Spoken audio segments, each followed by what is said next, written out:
Depois de passarmos o dia meditando na palavra de Deus sobre a adoração do Senhor, a adoração ao Senhor Jesus, temos agora o privilégio de ter um tempo para anunciar as boas novas de salvação, o Evangelho da graça, da salvação de nosso Senhor Jesus Cristo. Que bom que aqui no nosso país temos essa liberdade que temos essa tarde, numa sala como essa, podemos todos livremente abrir a Bíblia e nela meditar. Que bom, quando em muitos lugares desse mundo sabemos, não se pode isso, é proibido. Que privilégio, que presente de Deus para todos nós. Eu queria ler agora no começo 3 versículos em 2 Coríntios capítulo 5. 2 Coríntios capítulo 5, versículo 19. Isto é, Deus estava em Cristo, reconciliando consigo o mundo, não lhes imputando os seus pecados, e pôs em nós a palavra da reconciliação, de sorte que somos embaixadores da parte de Cristo, como se Deus por nós rogasse. Rogamo-vos, pois, da parte de Cristo, que vos reconcilieis com Deus. Aquele que não conheceu o pecado, o fez pecado por nós, para que nele fôssemos feitos justiça de Deus. Voltando para casa, se alguém, familiar, parente, amigo, perguntar a cada um de vocês, onde vocês foram agora no final da tarde desse sábado? Onde você estava? Pode falar isso aí, que eu vou falar agora.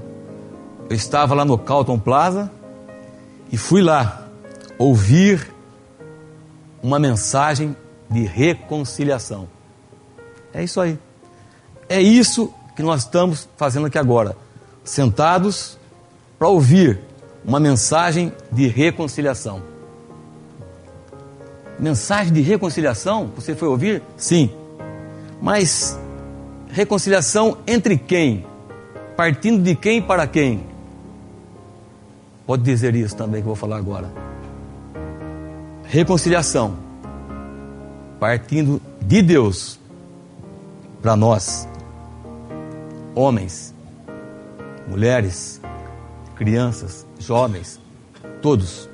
Deus está ainda hoje oferecendo um pedido de reconciliação.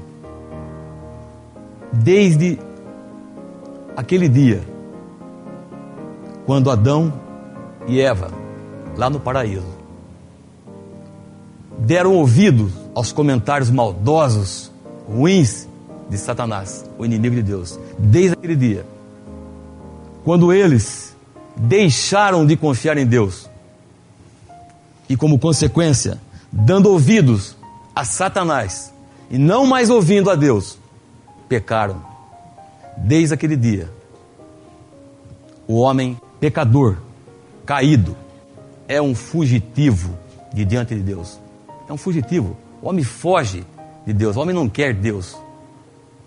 E Deus que criou esse homem para que vivesse eternamente, para que não morresse nunca. E esse homem caiu, desobedeceu, pecou, e o pecado traz a morte. Esse homem é um fugitivo, foge de Deus. Mas Deus, na sua infinita misericórdia, no seu grande amor, ama esse pecador que foge dele, a tal ponto que hoje, nesse 17 de julho de 2004, Deus está estendendo a mão e oferecendo uma reconciliação para todos. Deus quer reconciliar com você. Certo? Com você. O tema reconciliação, eu particularmente acho maravilhoso, gosto muito de ver. Quer ver só? 2 irmãos que por um bom tempo passaram brigados, não se falavam mais, não tinham mais amizade. 2 irmãos de sangue, filhos do mesmo pai, da mesma mãe. E um dia os 2 se reconciliam, voltam a ter amizade, voltam a ter comunhão um com o outro. Que belo exemplo esse. Outro que me toca muito, um casal que está sem comunhão, já não tem mais comunhão, e depois, pela graça de Deus, esse casal volta a se reconciliar, volta a ter comunhão. Que maravilhoso exemplo, que coisa boa vermos isso. Ou então, um pai e um filho não têm amizade, não têm relação, não se dão mais, e de repente voltam a ter amizade, reconciliação. Há poucos dias faleceu um velho senhor aqui no Brasil, um político famoso, e falava-se da vida dele, que tinha 3 filhos, 2 homens e uma mulher. Falava da filha, falava de um filho dele que ficou cuidando dos negócios, e falava de um terceiro filho que fazia mais ou menos 15 anos que eles não se conversavam. Eu fiquei pensando comigo, que tristeza. Esse filho que sobrou agora, morreu o pai dele, ele não se reconciliou com o pai já morreu, ele não tem mais chance de se reconciliar com o pai. Fico pensando, que tristeza para esse moço. Que Deus tenha misericórdia dele, que ele possa um dia, hoje talvez, crer em Jesus, aceitar a Jesus, se reconciliar com Deus para ter uma vida feliz. Essa mensagem nossa de reconciliação está baseada totalmente nesse livro aqui, a Bíblia. Só nele. Porque só a Bíblia é a palavra de Deus. Nenhum outro livro é a palavra de Deus. Só a Bíblia é a palavra de Deus. Deus se revela ao homem aqui na Bíblia. E esse livro tem sido, por muito tempo, ignorado, rejeitado por muitas pessoas. Outros desdenham, fazem pouco dele. Principalmente a ciência. Acho, hoje, eu que, pela misericórdia de Deus, conheço a Jesus Cristo como meu único Senhor e Salvador, posso entender agora. Por exemplo, a ciência, a chamada ciência, que todos exaltam, que todos têm com grande admiração, esses jovens que querem ser cientistas e conhecem e estudam. E o que é a ciência? O irmão Roberto Toney falou essa manhã dos hindus, e eu me lembrei do exemplo. Houve um tempo que a ciência estava na mão dos hindus. Eles tinham a última palavra, eles eram os donos da verdade sobre a ciência. E o que falaram os hindus por muito tempo, e por muito tempo isso foi aceito por toda a humanidade. Eles falavam que a Terra era um grande platô. Isso é ciência. O homem explicou isso e toda a comunidade científica aceitou isso por muito tempo. Era um platô grande. Sabe onde estava esse platô grande? A ciência falava sobre 4 elefantes. É isso que eles falavam, e todo mundo aceitou isso como verdade. E pior, dá até para rir, diz que quando o elefante mexia a pata, é o que provocava os terremotos. Isso foi ciência, é a ciência. Era a NASA da época. Um outro exemplo, para ver como essa palavra é tão atual, como a Bíblia Sagrada é tão atual, tão presente, tão nova. Hoje, os grandes palestrantes desse país usam de um artifício para se comunicar com grandes plateias.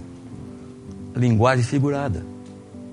E fazem sucesso com linguagem figurada. E eu pergunto, o Senhor Jesus, há 2000 anos, quando andou nesse mundo, usou esse recurso. Falava por parábolas. Linguagem figurada. Estão copiando quem? Ao Senhor Jesus, os grandes. Galileu Galilei, há 500 anos, quase morreu, porque ele estava asseverando que a Terra não era o centro do universo. A Terra, sim, era um planeta e que girava em torno do Sol. Grande descoberta de um grande cientista, que tinha os recursos dele para fazer essa descoberta. Jó, 1000 anos antes de Galileu. Jó, um homem que cuidava de gado, dos animais no pasto, falou assim: que o norte se estende sobre o vazio e suspende a terra sobre o nada. Jó não conhecia a lei de gravidade, não conhecia nada de ciência. Ele falou isso. Quem inspirou Jó a falar isso? O norte se estende sobre o vazio e suspende a terra sobre o nada. Jó 26:7. Deus revelou a Jó que a terra está suspensa no universo. E 500 anos, 1000 anos depois, Galileu descobre isso. Essa palavra de Deus é rica, poderosa, atual. Portanto, aqueles que até hoje têm olhado para ela com certo desprezo, desdenhando dela, fazendo dela um livro menor, creia, tem muitos mais exemplos. Creia, essa palavra é poderosa. E essa noite, essa palavra traz um convite para você de reconciliação com Deus. E eu queria, com a ajuda de Deus, meditar numa passagem no Evangelho de Lucas, capítulo 7. Espero que todos aqui sentados tenham à mão uma Bíblia, que possam acompanhar. Espero que todos tenham uma Bíblia em casa e possam ler a Bíblia, nem que seja um versículo por dia, pequena porção por dia. Leia a Bíblia. Eu não entendo. Deus vai ajudar você, Deus vai revelar a você. Um versículo, 2 que seja, Deus revela a você. Deus te ajuda a entender a Bíblia. É nela que temos esse pedido de reconciliação, essa oferta de salvação. Eu não tenho tempo. São 24 horas no dia. 2 minutos, 5 minutos por dia. Leia a Bíblia. Examina as Escrituras, vê nela que Deus está oferecendo para você. Na Roma Antiga, temos um exemplo. Júlio César sai de sua casa apressado, e logo que sai de sua casa, um homem lhe entrega uma carta. Leia, seu Júlio César. Ele fala: agora eu não tenho tempo, não posso. Guarda no bolso a carta e vai para o Senado. Ao entrar no Senado, ele é assassinado. Ele foi assassinado. E depois, mexendo em suas roupas, acharam uma carta. Abriram a carta e estava escrito lá. Era um aviso a ele: não vá ao Senado hoje, que você será assassinado. Mas ele não teve tempo de parar para ler a carta. Assim nós aqui também, todos nós, que não temos a Cristo Jesus como Senhor e Salvador. Pare, leia a Bíblia. Deus está oferecendo uma salvação. Não deixe acontecer o pior na sua vida. Ou seja, partir desse mundo, fechar os olhos para esse mundo, sem ter a Cristo Jesus como Senhor e Salvador. Vamos ler então Lucas 7:36. Lucas 7, versículo 36. E rogou-lhe um dos fariseus que comesse com ele. E entrando em casa do fariseu, assentou-se à mesa. E eis que uma mulher da cidade, uma pecadora, sabendo que ele estava à mesa em casa do fariseu, levou um vaso de alabastro com unguento. E estando por detrás, aos seus pés, chorando, começou a regar-lhes. E estando por detrás, a seus pés, chorando, começou a regar-lhe os pés com lágrimas. Enxugava-lhes com os cabelos da sua cabeça, e beijava-lhe os pés e ungia-lhes com unguento. Quando isto viu o fariseu que o tinha convidado, falava consigo, dizendo: se este fora profeta, bem saberia quem é e qual é a mulher que lhe tocou, pois é uma pecadora. E respondendo, Jesus disse-lhe: Simão, uma coisa tenho a dizer-te. E ele disse: dize a mestre. Um certo credor tinha 2 devedores. Um devia-lhe 500 dinheiros e o outro 50. E não tendo eles com que pagar, perdoou-lhes a ambos. Dize, pois, qual deles o amará mais? E Simão, respondendo, disse: tenho para mim que é aquele a quem mais perdoou. E ele lhe disse: julgaste bem. E voltando-se para a mulher, disse a Simão: vês tu esta mulher? Entrei em tua casa e não me deste água para os pés, mas esta regou-me os pés com lágrimas e me enxugou com os seus cabelos. Não me deste ósculo, mas esta, desde que entrou, não tem cessado de me beijar os pés. Não me ungiste a cabeça com óleo, mas esta ungiu-me os pés com unguento. Por isso te digo que os seus muitos pecados lhe são perdoados, porque muito amou. Mas aquele a quem pouco é perdoado, pouco ama. E disse-lhe a ela: os teus pecados te são perdoados. E os que estavam à mesa começaram a dizer entre si: quem é este que até perdoa pecados? E disse a mulher: a tua fé te salvou, vai-te em paz. Vamos ver o cenário onde ocorre essa passagem. Nós vemos aqui a sala de jantar da casa de um homem fariseu, um religioso. Na sala de jantar, à mesa, a família mostra a comunhão. Eu perguntaria a todos aqui: todos nós temos sentado à mesa em família, temos comido em família, em comunhão? Essa é a cena que nós vemos aqui. Uma sala de jantar. Quais as pessoas que nós notamos aqui? Principalmente 3 pessoas. Primeiro, um religioso, o fariseu. O fariseu era das seitas judaicas, era a seita mais rigorosa, mais dura que existia. Eles eram rigorosos quanto à sua religião.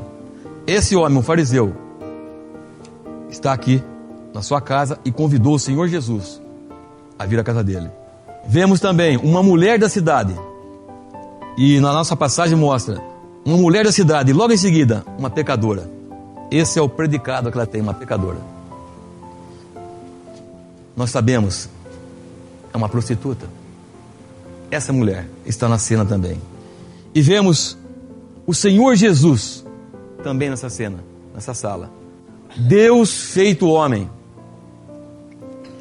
Nós vemos agora em 2 Coríntios, no versículo 21, falou assim: aquele que não conheceu o pecado. Jesus, o Filho de Deus, o Deus feito homem, não tinha nada com o pecado, nunca pecou, jamais poderia ter pecado, era Deus. Nenhuma relação com o pecado.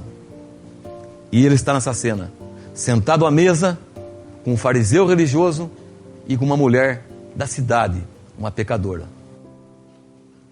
3 pessoas. No versículo 49 vemos também que tem outras pessoas, mas principalmente essas 3. O fariseu, a mulher da cidade e o Senhor Jesus. Qual a ação inicial, qual o começo dessa passagem? É um convite feito pelo fariseu. Ele convidou o Senhor Jesus a ir à casa dele. Eu pergunto a cada um aqui: você já convidou o Senhor Jesus a ir à sua casa? A ir até você? Pode convidar, Ele irá. Ele irá. Se hoje Ele não está aqui mais com o seu corpo, que depois de sepultado, ressuscitado, está hoje sentado à direita de Deus Pai, como disse hoje o irmão, no seu corpo glorioso, mas hoje nós temos o Espírito Santo aqui na terra. Convida o Senhor Jesus a ir à sua casa, Ele irá. Ele foi à casa do fariseu religioso, vai à casa de todo mundo que convidá-lo, Ele vai. Não importa a distância, não importa onde você esteja. No versículo 37, nós vemos E eis que uma mulher da cidade, uma pecadora, sabendo que ele estava à mesa em casa do fariseu, levou um vaso de alabastro com unguento. Eu tenho aqui na passagem, nós temos, todo mundo tem na Bíblia, o convite foi do fariseu para o Senhor Jesus. Mas nós vemos aqui no 37 que essa mulher aparece na cena. Não diz que ela foi convidada, mas ela está aqui nessa sala. Ela está nessa cena aqui, onde está o Senhor Jesus e esse fariseu. Não diz que ela foi convidada. E eu fico pensando, todos vocês sabem onde uma mulher dessa fica? É isolada da comunidade. Totalmente isolada. Fora da comunidade. Não há relação com ela. É uma mulher da cidade, uma pecadora. Mas eu fico pensando nela. Ela ouviu falar do Senhor Jesus. Alguém falou para ela da pessoa de Cristo Jesus, de quem Ele é, do poder que Ele tinha. E ela sai do seu lugar e vai à casa desse fariseu. Fico imaginando quantos obstáculos ela teve que ultrapassar, quanta resistência ela teve que vencer para chegar à casa desse fariseu. Era uma pessoa repulsiva, ninguém queria estar perto de uma pessoa dessa. Mas ela ouviu falar do Senhor Jesus e foi vê-lo, e foi encontrá-lo, mesmo sem convite. Estava lá. Ela estava na cena também, essa mulher. Eu pergunto, você já ouviu falar do Senhor Jesus? Já ouviu falar que Ele é o Salvador? Que Ele pode mudar sua vida hoje? Que Ele pode perdoar seus pecados? Que Ele pode transformar sua vida de um pecador perdido para um perdoado, para um que tem vida eterna? Você já ouviu falar dele? Dê mais atenção a esse homem, Jesus Cristo. Leia na palavra de Deus, procure conhecê-lo mais.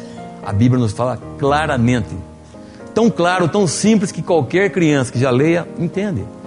Tranquilo, leia a palavra de Deus e conheça esse Senhor Jesus. Essa mulher foi até ele. Agora, no 38, nós vemos a cena e vemos a postura dessa mulher.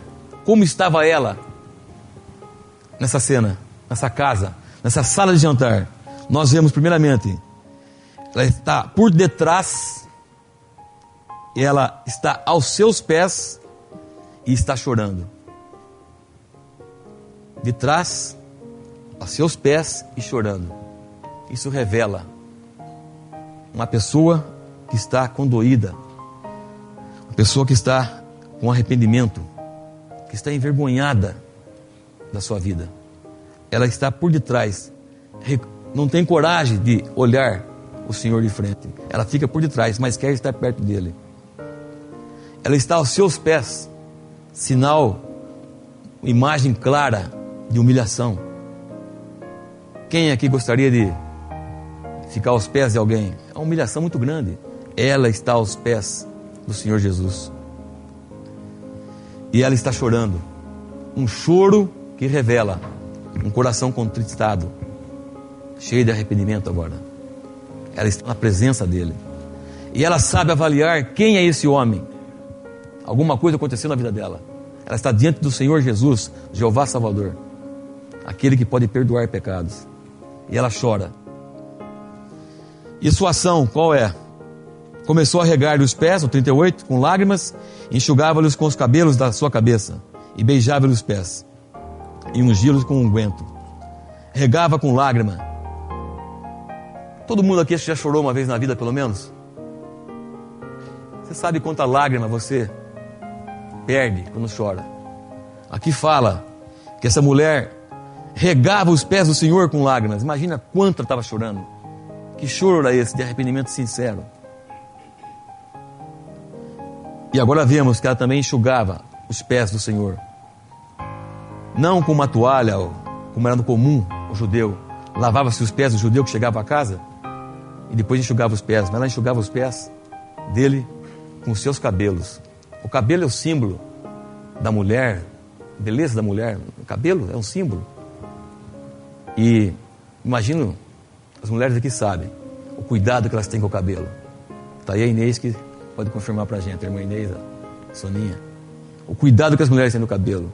Todas querem ter um cabelo bom, bem cuidado, bem penteado.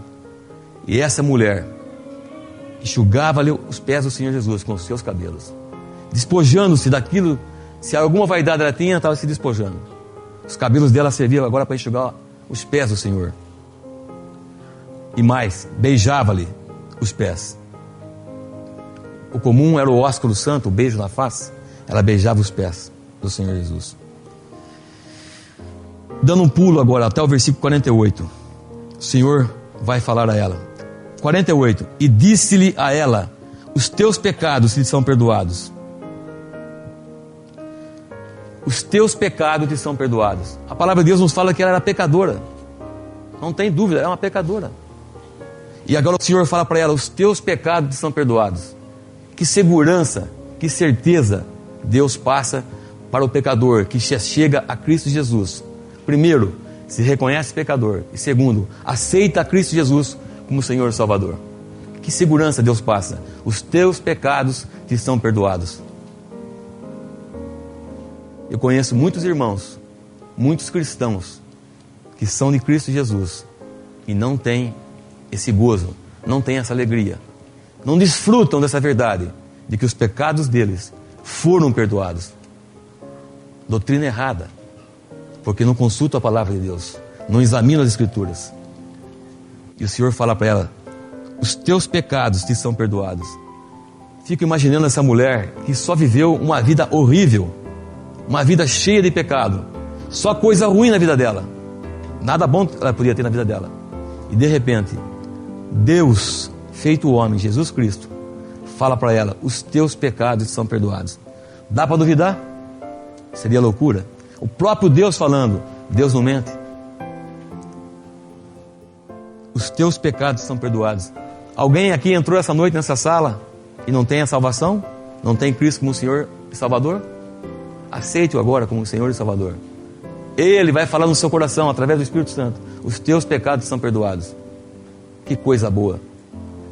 Sair sem medo de morrer, sabendo o que vai acontecer lá na frente. Estar com Cristo eternamente. No versículo 50, o Senhor diz à mulher: e disse à mulher: a tua fé te salvou, vai-te em paz. A tua fé te salvou, vai-te em paz. Vai-te em paz. Essa mulher nunca teve paz na vida dela, nunca, jamais. Pela vida que ela levava, ela não teve paz nunca. E agora, desse momento em diante, passou a ter paz, porque Deus deu a paz, deu a salvação para ela. Puxa vida, mas ela era uma mulher pecadora, uma mulher da cidade. Você até falou que ela era uma prostituta. Deus ama os pecadores. Deus veio para salvar os pecadores. Não importa quem são, quem seja, quais são os pecados que cometeu, Deus veio para salvar os pecadores. Trazer salvação para o pior dos pecadores, todos. Se é que podemos diferenciar pecador melhor que o outro. Diante de Deus, todos os pecadores. Perdoados são os seus pecados. Versículo 50. Tua fé te salvou, vai-te em paz. Efésios 2,8 nos diz: salvação é um dom de Deus, é um presente de Deus. Deus dá ao homem. Não é por obra nenhuma, é por graça, é por meio da fé. É um presente que Deus dá ao homem. Aquele que acredita, aceita de Cristo Jesus como Senhor e Salvador. É por graça, misericórdia de Deus, a graça de Deus. Não é por obras, para que ninguém se glorie. Se alguém aqui tem tentado comprar a salvação de Deus através de suas próprias obras, das boas obras, hein? Das ruins não vamos nem falar. Infeliz, perdido, Deus não aceita. Se um homem tentar chegar, apresentar para Deus as suas boas obras e dizer a Ele: olha aqui, Deus, as coisas boas que eu tenho feito, vamos trocar? Eu mereço o céu. Deus não aceita. Isaías, Deus fala uma coisa muito forte para quem assim pensa: trapos de imundície. Deus considera essas boas obras como trapos de imundície. Todos devem saber o que são trapos de imundície. Antigamente não se existia absorvente higiênico, trapos de imundície. E vemos então essa mulher pecadora que vai a essa cena sem ser convidada. Ela vai lá, vê o Senhor, ela avalia o que Ele é para ela agora, por fé, por misericórdia, agora ela tem Ele como Senhor e Salvador. E no entanto, vamos ver agora aquele que convidou o Senhor para ir à casa dele, o fariseu. Versículo 39. Quando isto viu o fariseu que o tinha convidado, falava consigo dizendo: se este fora profeta, bem saberia quem é e qual é a mulher que lhe tocou, pois é uma pecadora. Quando isto viu o fariseu que o tinha convidado, falava consigo, dizendo... Dá para notar essa cena, esse fariseu. Ele não falou se dirigindo ao Senhor Jesus. A palavra fala que ele falava consigo. Eu imagino, ele estava falando assim, ó, lá de cima, olhando para baixo, assim, mas para ele mesmo, sem se dirigir ao Senhor, ignorando a presença do Senhor. E estava ali na casa dele, aquele dia, à mesa dele, o Filho de Deus, o próprio Deus, na mesa dele. E ele não falou com o Senhor, ele falou consigo mesmo. E pior, se esse for profeta, nenhum profeta ele reconhecia na pessoa de Cristo Jesus. E ali era Deus que estava na casa dele. Bem saberia quem é e qual é a mulher que lhe tocou, pois é uma pecadora. Ele falando, essa aí é uma pecadora. Como quem diz, eu não. Só ela é pecadora. E será que é assim? Nessa cena? Será que temos o Senhor Jesus, que não tem nada com o pecado, que não podia pecar porque é Deus? Tínhamos uma pecadora e um homem religioso que não tinha pecado? Será que pelo fato de ele ser um religioso, de ele frequentar a sua religião tão duramente como ele frequentava, será que eu o colocava num pedestal diferente, um pouco mais alto? Será que os pecados dele já tinham sido perdoados só por isso? Por ter uma religião? Por gostar dela? Vamos ver? Romanos, capítulo 3, versículo 23. Romanos 3, 23. Porque todos pecaram e destituídos estão da glória de Deus. Todos pecaram e destituídos estão da glória de Deus. Nesse todos aqui, começa por mim aqui na frente. Eu estou nesse todos, aqui incluído nele. Todos nós aqui nessa sala estão incluídos nesse todos. A mulher pecadora nesse todos. E esse fariseu está nesse todos também. Ele era um pecador também, só que ele não reconhecia. Pela sua posição de religioso, eu não, essa é uma pecadora. É isso que ele está falando, entre linhas. Pelo seu olhar, dá para perceber. E vou confessar uma coisa para vocês. Toda vez que eu leio essa passagem, eu vejo nesse fariseu, eu aqui. O caritá aqui. Quantas vezes irmãos vieram até mim, abriram a palavra e mostraram para mim: você é pecador, tem um juízo sobre sua cabeça, creia e aceite a Cristo Jesus como Salvador, senão você vai receber esse juízo. Ah, mas aquilo me enfurecia. Quantos que eu não mandei embora? Batista está aí, né, Batista? Para confirmar. Aquilo me subia o sangue. Eu falava assim, me lembro: olha, faz um favor, diga isso para os assassinos, para os assaltantes, para as prostitutas, para os ladrões. Para mim não, eu tenho religião, isso não é para mim. Eu tenho religião. E tinha. E seguia com o maior fervor. Fazia aquilo com toda dedicação. Desde os 5 anos que eu me lembro.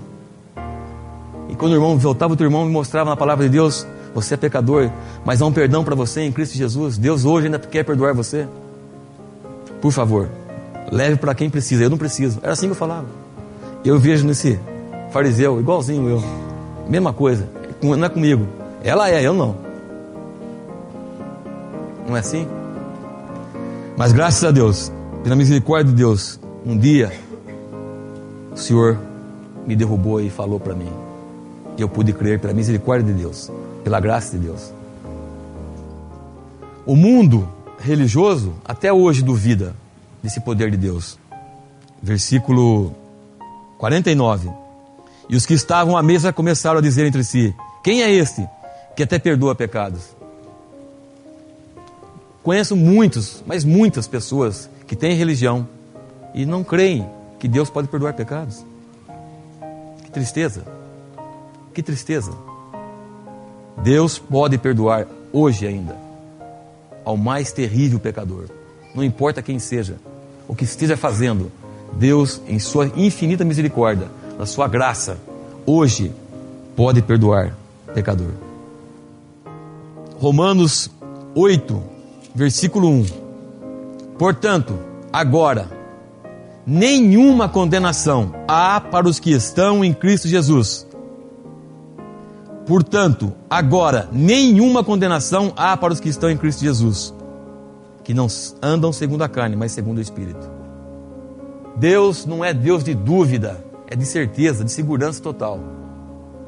Se você, nessa noite aqui, ao entrar nessa porta, não tinha o perdão ainda de Deus, e esse perdão é presente de Deus, desde que você se reconheça pecador e aceite a Cristo Jesus como Senhor e Salvador.